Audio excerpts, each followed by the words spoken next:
రేయ్ భార్గవ్, వీళ్ళు మారరా, చంపేద్దాంరా.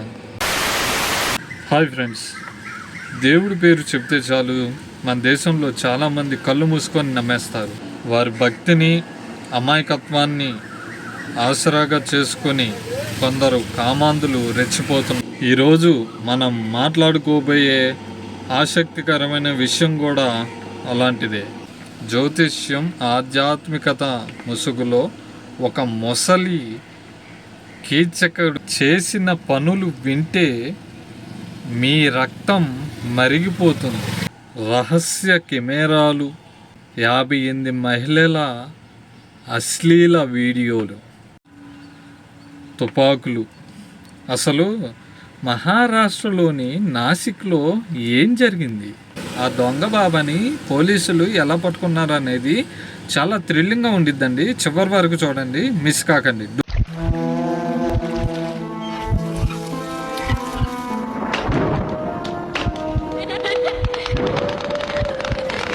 మహారాష్ట్రలోని నాసిక్లో అశోక్ భరత్ అనే 67 ఏళ్ల ప్రముఖ జ్యోతిష్యుడు ఉన్నాడు.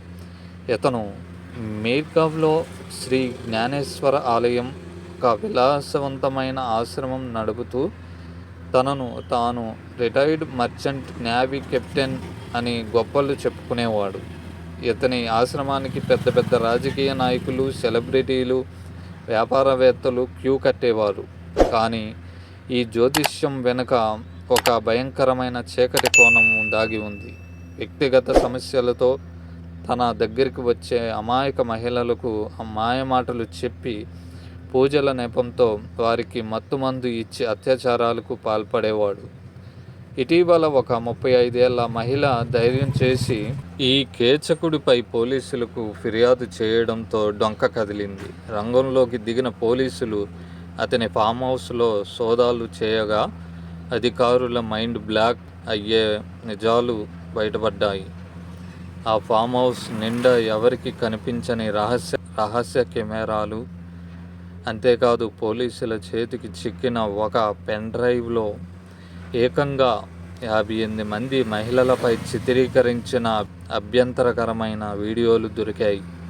ఈ దారుణాన్ని సీరియస్గా తీసుకున్న రాష్ట్ర ప్రభుత్వం ఈ కేసు విచారణ కోసం ఐపీఎస్ అధికారిని తేజస్విని సత్పూతే నేతృత్వంలో ఒక ప్రత్యేక దర్యాప్తు బృందాన్ని ఏర్పాటు చేసింది.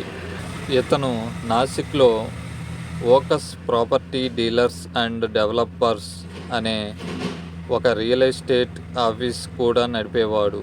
కానీ అదంతా నేరాలకు ఒక అడ్డా అని ఆరోపణలు ఉన్నాయి. ఇక ఇతన్ని అరెస్ట్ చేసిన విధానం అచ్చం థ్రిల్లర్ సినిమాలాగా జరిగింది. పోలీసులు అర్ధరాత్రి అతని ఫామ్ హౌస్ బయట దొంగ అని గట్టిగా అరుస్తూ గందరగోళం సృష్టించారు. ఏం జరుగుతుందో అతనికి అర్థమయ్యే లోపే పోలీసులు చాకచక్యంగా ఇంట్లోకి చొరబడి అతన్ని పట్టుకున్నారు. అక్కడ సోదాలు చేస్తే ఒక పిస్టల్, తోటాలు కూడా దొరికాయి. ఒక జ్యోతిష్యుడు దగ్గర తుపాకులు ఎందుకు ఉన్నాయో మీరే ఆలోచించండి. ఈ అరెస్టుతో మహారాష్ట్ర రాజకీయాల్లో పెద్ద దుమారమే రేగింది. ఎందుకంటే ఇతని ఆశ్రమానికి చాలామంది బడా రాజకీయ నాయకులు రెగ్యులర్గా వెళ్ళేవారు. ఉద్ధవ్ థాకరే పార్టీ నాయకురాలు సుష్మా అంధారే తీవ్రంగా స్పందిస్తూ మహిళలను లైంగికంగా వేధించే ఇలాంటి వాళ్ళ కాళ్లకు మన నాయకులు మొక్కాలా అని ప్రభుత్వాన్ని నిలదీశారు. సో ఇదండి ఈనాటి క్రైమ్ స్టోరీ. గుడ్డిగా ఎవరిని నమ్మకండి. ముఖ్యంగా సమస్యలు తీరుస్తామని చెప్పే ఇలాంటి దొంగ భావాల పట్ల చాలా అప్రమత్తంగా ఉండండి. ఈ వీడియో మీకు ఇన్ఫర్మేటివ్గా అనిపిస్తే వెంటనే లైక్ చేయండి. మీకు తెలిసిన వారికి షేర్ చేసి అవేర్నెస్ పెంచండి. ఇలాంటి మరెన్నో రియల్ క్రైమ్ స్టోరీస్ మరియు సెన్సేషనల్ న్యూస్ కోసం మన ఓయి రాంబాబు ఛానల్ని సబ్స్క్రైబ్ చేసుకోవడం మర్చిపోకండి.